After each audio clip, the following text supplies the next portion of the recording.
Hello students, जैसे कि हम सभी ने इसके पिछले लेक्चर में शुरुआत किया था महाराष्ट्र राज्य का निर्माण, जिसमें हमने देखा कि किस तरह से 1 मई 1960 ईस्वी को महाराष्ट्र राज्य का निर्माण हुआ और हमने उसकी पृष्ठभूमि के बारे में अध्ययन किया। इसके साथ ही साथ हमने देखा कि किस तरह से संयुक्त महाराष्ट्र परिषद का निर्माण जो है 28 जुलाई को मुंबई में श्री शंकर राव के द्वारा किया गया ताकि महाराष्ट्र एकीकरण किया जा सके। इसके साथ ही साथ हमने दार कमीशन के बारे में अध्ययन किया और उसके साथ ही साथ हमने जेवीपी समिति अर्थात पंडित जवाहरलाल नेहरू और वल्लभ भाई पटेल और पट्टाभी सितारामैया, इन 3 सदस्यों के द्वारा जो समिति का गठन किया गया जिसे जेवीपी समिति कहा जाता है। साथ ही साथ हमने राज्य पुनर्रचना आयोग के बारे में भी अध्ययन किया कि किस तरह से 19 दिसंबर 1953 ईस्वी को राज्य पुनर्रचना आयोग का गठन किया गया। साथ ही साथ हमने नागपुर समझौते के बारे में भी अध्ययन किया कि जहां पर सभी मराठी भाषी जनता का एक राज्य गठित करने हेतु 1953 में नागपुर में समझौता हुआ, उसके बारे में भी हमने अध्ययन किया।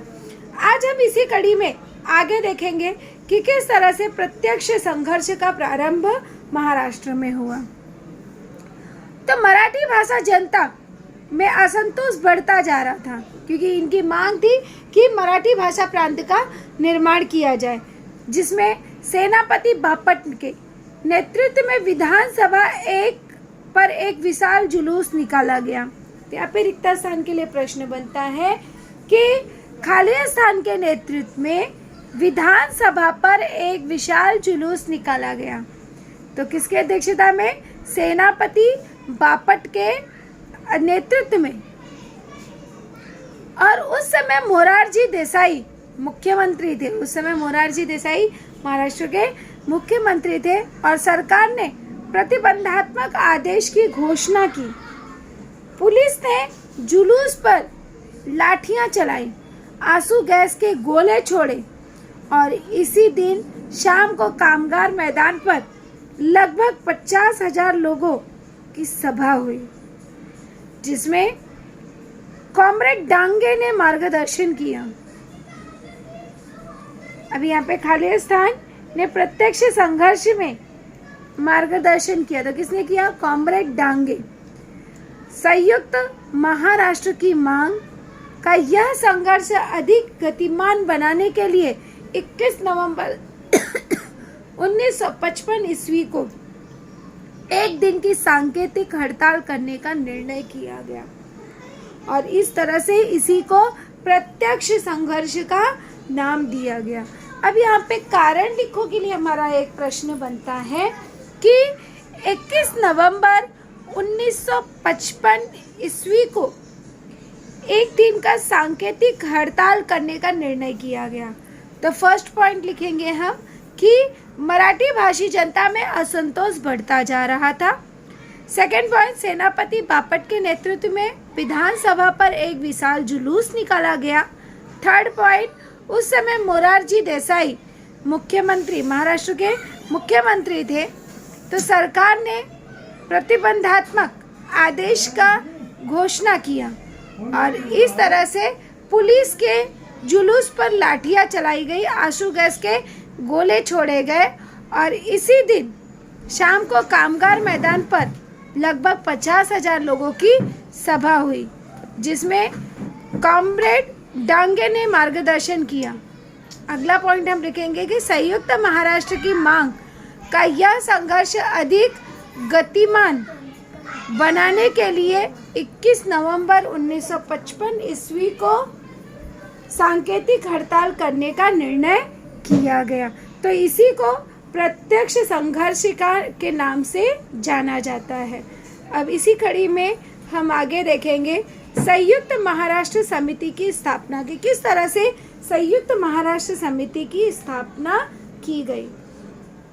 तो मराठी भाषी जनता की संयुक्त महाराष्ट्र की मांग की समस्या बहुत ही गंभीर समस्या बनती गई पूरे राज्य में असंतोष धधक रहा था, अर्थात सभी के अंदर असंतोष की भावना पनप चुकी थी, फैल चुकी थी। और इस प्रकार से 6 फरवरी 1956 ईस्वी को केशवराव जेधे की अध्यक्षता में पुणे के तिलक स्मारक मंदिर में सभा हुई और इस सभा में समिति ने अपनी कार्यकारिणी की घोषणा की और उसके अनुसार का श्रीपाद अमृत डांगे की अध्यक्ष पद पर डॉक्टर त्र्यंबकराव नरवणे की उपाध्यक्ष पद तथा एस.एम. जोशी की सचिव पद पर नियुक्ति की गई और समिति के गठन में गत्र माड़खोलकर, आचार्य प्र.के. अत्रे, मधु दंडवते, प्रबोधन केशव ठाकरे, यकृत सोवनी ने महत्वपूर्ण भूमिका निभाई और इसके साथ ही साथ सेनापति बापट, क्रांतिकारी सिंह नाना पाटिल, लालजी पेड़से, अहिल्याबाई रांगड़कर ने संयुक्त महाराष्ट्र आंदोलन में उल्लेखनीय योगदान किया। तो अब यहाँ पे एक प्रश्न पूछा जा सकता है कि संयुक्त महाराष्ट्र आंदोलन कार्यों के नाम बताइए। तो यहाँ पर संयुक्त महाराष्ट्र आंदोलन कार्यों के नाम में निम्नलिखित नाम है, जैसे कि सेनापति बापट, क्रांतिकारी नाना सिंह पाटिल, लालजी पेड़से, अहिल्याबाई रांगड़कर इत्यादि। और यह आंदोलन महाराष्ट्र के गांव देहात तक पहुंचा। तो इस तरह से यहाँ पर संयुक्त महाराष्ट्र समिति की स्थापना के लिए कई सारे लोगों ने अपने उल्लेखनीय योगदान दिए। अब यहाँ पर जिस समय स्पष्ट हुआ कि मुंबई महाराष्ट्र को नहीं मिलेगी, तब विशाल जन आंदोलन प्रारंभ हुआ। तो यहाँ पर एक प्रश्न बनता है कि विशाल जन आंदोलन का प्रारंभ कब हुआ? तो जिस समय यह स्पष्ट हुआ कि मुंबई जो है वह महाराष्ट्र में विलीन नहीं होगी या महाराष्ट्र को नहीं मिलेगी, तब विशाल जन आंदोलन प्रारंभ हुआ। और इस आंदोलन में राज्य सरकार ने गोलियां चलाई और इस गोलीबारी में लगभग 106 लोगों ने अपने प्राणों का बलिदान दिया और आगे चलकर संयुक्त महाराष्ट्र के में अपने प्राण बिछाने वाले 106 सुपुत्रों का हुतात्मक, मतलब जिन्होंने अपने प्राणों की बलि दे दी, तो वहाँ पर हुतात्मक स्मारक मुंबई के फ्लोरा फाउंटेन, आज भी यह बना हुआ है। हुतात्मक स्मारक जो है मुंबई के फ्लोरा फाउंटेन के पास बनाया गया, अर्थात उनके स्मारक के लिए वहाँ पर स्मारक चिन्ह बनाया गया, जिन्होंने मुंबई जो है महाराष्ट्र को मिले इसके लिए अपने प्राणों की आहुति दे दी। 1 नवंबर 1956 ईस्वी को द्विभाषी मुंबई राज्य अस्तित्व में आया। अब यहाँ पर खालिस्तान के लिए प्रश्न पूछा जा सकता है कि खालिस्तान ईस्वी को या खालिस्तान को द्विभाषी मुंबई राज्य समिति में आया, तो कब आया यह जो है 1 नवंबर 1956 ईस्वी को मुंबई में आया। इसके बाद 1957 ईस्वी में लोकसभा, अब 1957 ईस्वी में यहाँ पर लोकसभा, विधानसभा और मुंबई नगर निगम के चुनाव हुए और इन चुनाव में संयुक्त महाराष्ट्र समिति को बड़ी सफलता मिली और इस तरह से चुनाव के परिणामों से यह स्पष्ट हो गया कि मतदाता द्विभाषी राज्य के विरोध में और संयुक्त राष्ट्र के पक्ष में है। अब यहाँ पे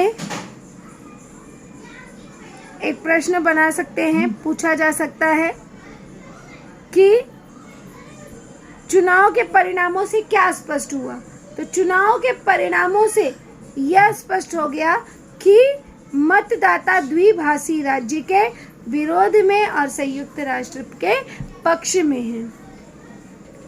प्रतापगढ़ पर छत्रपति शिवाजी महाराज की अश्वारूढ़ प्रतिमा का अनावरण प्रधानमंत्री पंडित जवाहरलाल नेहरू के हाथों 30 नवंबर 1957 ईस्वी को होना था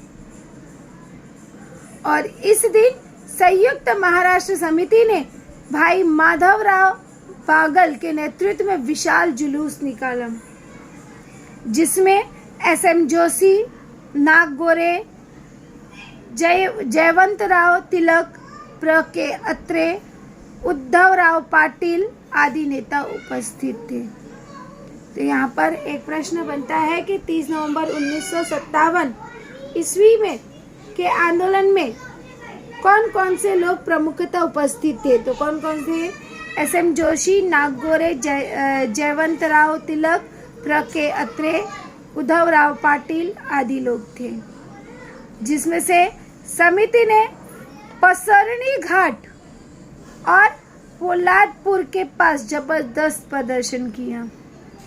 तो यहाँ पे एक प्रश्न बनता है कि समिति के लोगों ने किन स्थानों पर अपना प्रदर्शन किया। तो समिति के लोगों ने पसरनी घाट और पोलादपुर में के पास जबरदस्त प्रदर्शन किया, जिसमें से मराठी भाषियों की भावनाओं और समग्र परिस्थिति का बोध पंडित नेहरू को कराने में समिति सफल हुई।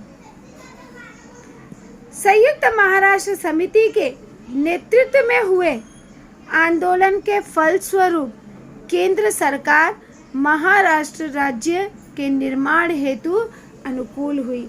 तो यहाँ पे एक प्रश्न बनता है कि किस प्रकार से केंद्र सरकार महाराष्ट्र के निर्माण हेतु अनुकूल हुई।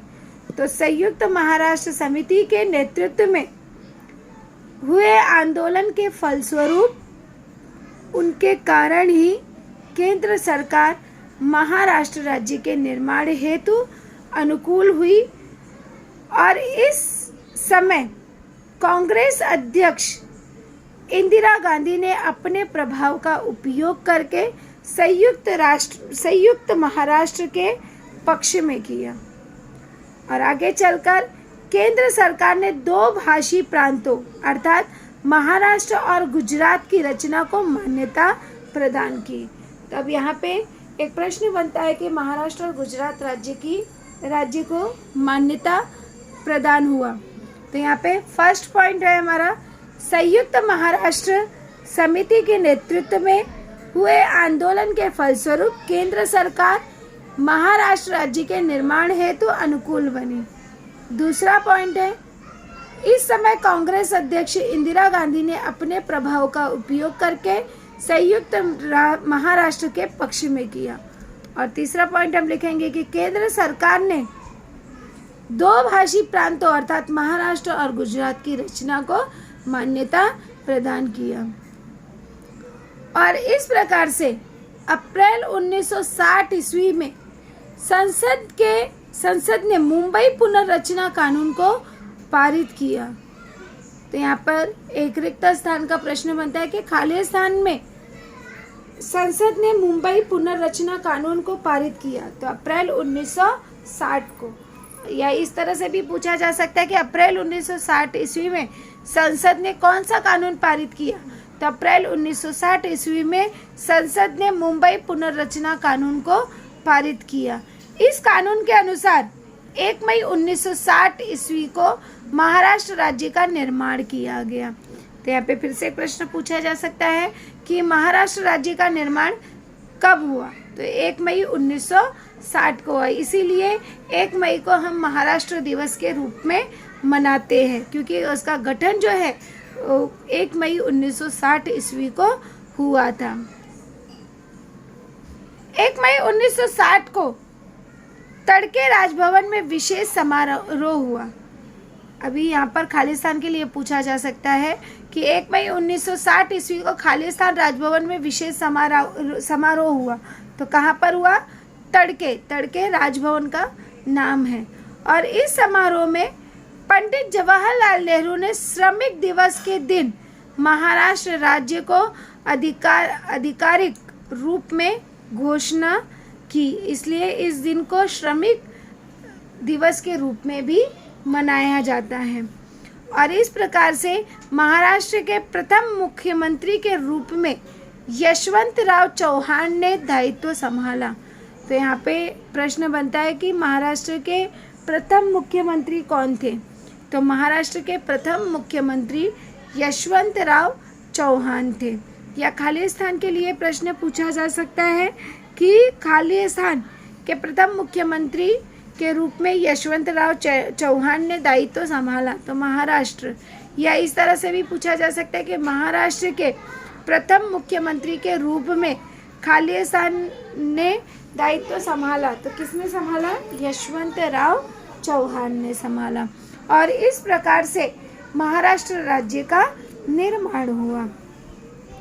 अब हो सकता है कि आप जानते हो मराठी समाचार पत्रों और शहीरों अर्थात शौर्यगान, शहीरों अर्थात शौर्यगान गाने वाले का कार्य, कि क्या कार्य है इनका।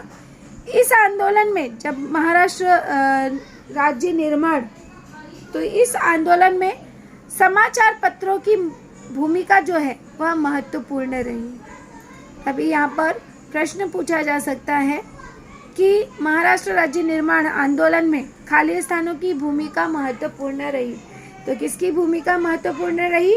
समाचार पत्रों की भूमिका महत्वपूर्ण रही।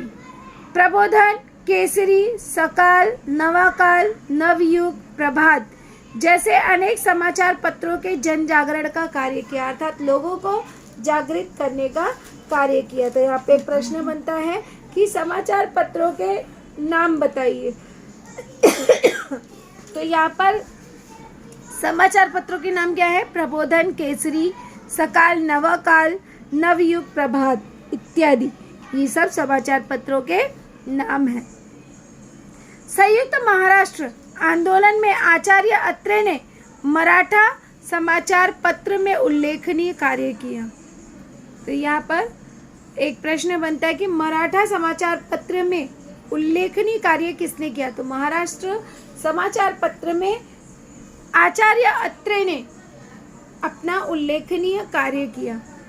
बाला साहेब ठाकरे ने मावड़ा अर्थात मावला उपनाम से कार्टून बनाकर जन आंदोलन को व्यापक बनाया। अभी बाला साहब ठाकरे को तो आप सभी जानते होंगे। तो बाला साहब ठाकरे जो थे उन्होंने मावला उपनाम से कार्टून बनाया और लोगों में जन जागृति पैदा किया। लोकशाहीर अन्ना भाऊ साठे, साहिर, अमर शेख और साहिद द ना गवाणकर ने अपनी लेखनी द्वारा व्यापक रूप से जन जागरण किया। तो यहाँ पर प्रश्न पूछा जा सकता है कि किन लोगों ने अपनी लेखनी द्वारा अर्थात अपने लेखों द्वारा व्यापक रूप से जन जागरण किया। तो यहाँ पर लोकशाहीर अन्ना भाऊ साठे, शाहिर अमर शेख और साहिर द ना गवाणकर इत्यादि ने अपनी लेखनी से व्यापक रूप में जन जागरण किया। तो इस तरह से हम सभी ने देखा कि किस प्रकार से 1 मई 1960 ईस्वी को यहाँ पर महाराष्ट्र नवनिर्माण हुआ और मुंबई जो है यह महाराष्ट्र को द्विभाषी स्वरूप यहाँ पर सौंप दिया गया और यहाँ पर कई सारे लोगों ने अपने प्राणों की आहुति देकर यहाँ पर महाराष्ट्र को जो है एक स्वतंत्र मराठी भाषीय प्रांत का निर्माण किया।